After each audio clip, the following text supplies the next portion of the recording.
You're doing everything right. You're grinding, you're hustling, you're chasing the next milestone. And yet, there's a whisper in the back of your mind that something is missing, that no matter what you achieve, it never feels like enough. What if the problem isn't your ambition, but your entire approach to life? I want to ask you something, and I want you to really think about it. What is the one thing you would change about your life today if you knew you could not fail? Take a moment and drop your answer in the comments below. This is the problem at the heart of the modern human experience. We are more connected and wealthier than any generation in history, yet anxiety and dissatisfaction have reached epidemic levels. The answer is not a new app, a new house, or a new relationship. The answer is ancient. It comes from a philosophy that has guided emperors and slaves, the rich and the poor, for over 2,000 years. This is the philosophy of Stoicism, and it holds the keys to a life of profound strength and unshakable peace. Today,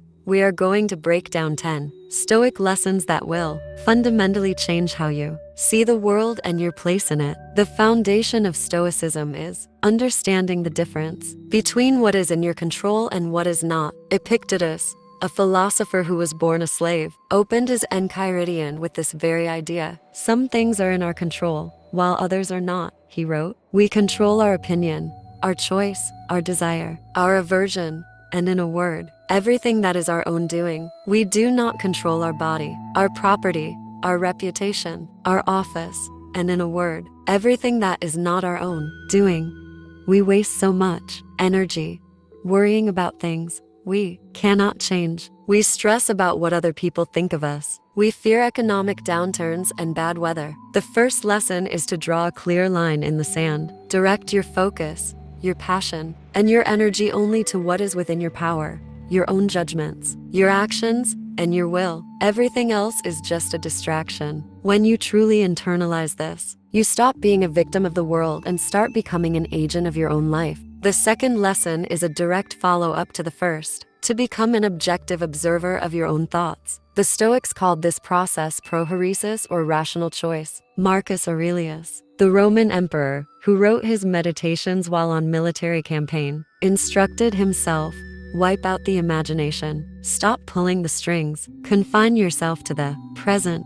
Our suffering rarely comes from events themselves, but from the judgments we attach to them. You might lose your job. That is an event. But the story you tell yourself that you're a failure, that you'll never find work again, that everyone is judging you, that is the judgment. And that is what causes the suffering. The Stoic practice is to step back and simply observe your thoughts as if they were clouds passing in the sky. That is an impression you say to yourself. It is not the thing itself. This split second of objectivity allows you to choose your response rather than being blindly controlled by your initial emotional reaction. This leads directly to the third lesson, to let go of the need to control the narrative. Seneca, the Roman statesman and playwright, famously said, "We suffer more often in imagination than in reality. We torment ourselves with what ifs. What if I had said this? What if they think that? What if I fail?" This is a form of premeditatio malorum, or the premeditation of evils. But instead of using it to catastrophize, the Stoics used it to prepare. By imagining the worst-case scenario, they removed its power to terrify them. If you can look your fears in the eye, acknowledge they might happen, and accept that you would survive,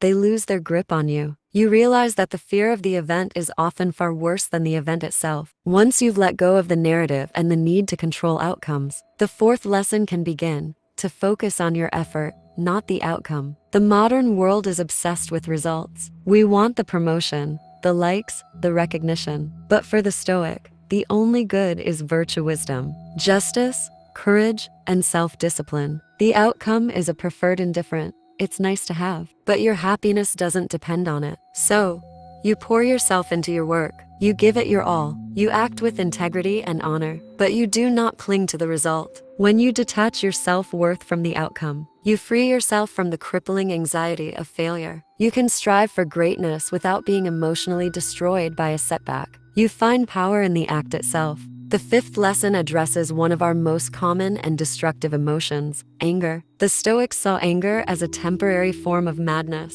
We get angry when we feel someone has wronged us, or when things don't go our way. But this anger is a judgment. No cause for anger, Marcus Aurelius wrote, "For others cannot harm you."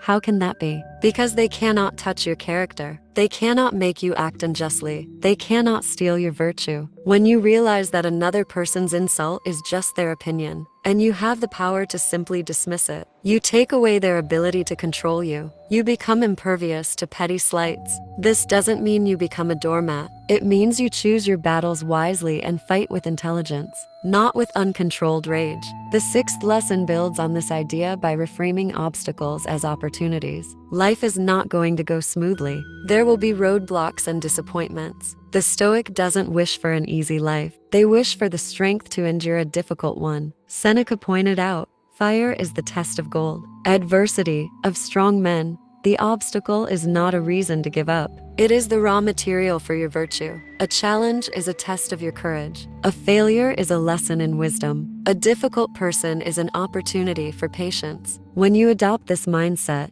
you stop asking, "Why is this happening to me?" and start asking, "What is this teaching me? And how can I use this to become better?" The seventh lesson is the acceptance of mortality. We live in a culture that tries to distract us from death, but the Stoics knew that memento mori, or remembering that you will die, is the key to living a meaningful life. Marcus Aurelius wrote, "You could leave life right now. Let that determine what you do and say and think."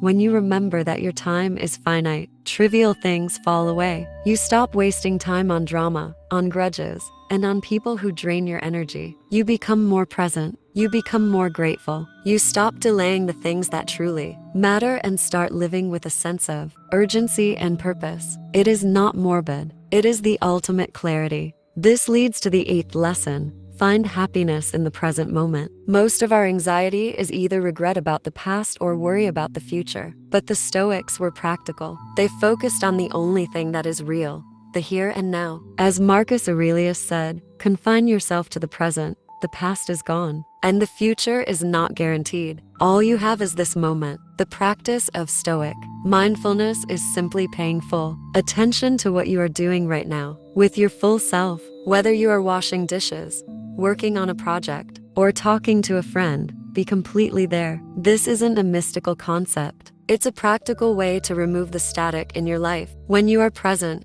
you are at peace. The ninth lesson is to cultivate a sense of duty to humanity. We have a tendency to isolate ourselves. We think only of our own problems and our own needs. But the Stoics saw themselves as cosmopolitan citizens of the world. They believed that we are all part of a greater whole, and that we are made for cooperation. "People exist for the sake of one another," wrote Marcus. "Teach them then, or bear with them. There are only two ways to deal with people. You can try to guide them with wisdom, or you can be patient with them if they cannot be guided." This perspective shifts your focus outward. It gives your life meaning beyond your own small desires. It connects you to a larger story and reminds you that your actions have an impact on the world. Finally, the 10th lesson, to take action. This is the most crucial step. The Stoics were philosophers of action. They didn't just want you to think about these ideas. They wanted you to live them. Epictetus warned, "Don't explain your philosophy. Embody it." It is not enough to read a book or to mentally agree with these principles. You have to put them into practice. You have to catch yourself when you are about to get angry and choose patience instead. You have to step back from a troubling thought and observe it rather than be consumed by it. You have to remember you are mortal and then choose to act with integrity. This is a daily, hourly, moment-by-moment practice. It's not about being perfect. It's about trying. It's about making a conscious effort to be better today than you were yesterday. So, where do you begin? It starts with just one of these lessons. Choose the one that seems most impossible to you right now, and apply it for a single day. You will stumble, you will fail, and that is okay. It is in the struggle itself that you are forged. The life of peace, strength, and meaning you are seeking is not a destination. It is a direction, and it is available to you right now, in this very moment. As you go forward, remember the words of the Stoics. The obstacle is the way. The only thing standing between you and the life you want is yourself and the judgments you choose to hold. If you found value in these 10 lessons, consider subscribing to the channel for more insights on applying ancient wisdom to modern life. And I want to leave you with this final question to reflect on. Which of these 10 lessons do you find the most difficult to practice in your daily life, and why? I look forward to reading your replies in the comments.